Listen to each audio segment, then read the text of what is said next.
Hey guys, I have the same problem on my system. What you have to do, I will be doing in front of you to fix this issue. So in the first step, simply go to search bar and type your settings. Then click here to open it from the search results. On this window, we need to simply select personalization on the left side. And on the right side, we need to just scroll down and search for themes. Just click here and then again scroll down and find out the desktop icon settings option.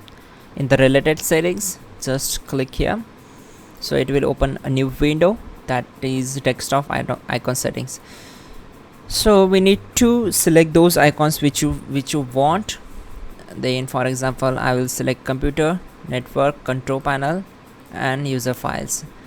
So we need to click on apply and then OK, but still it's not showing on my desktop. So I will simply right click on the desktop and will select the view option, and after that check this option, show desktop settings icons. So we need to check it.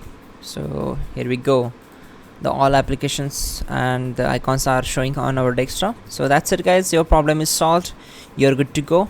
Don't forget to like the video and please do subscribe the channel.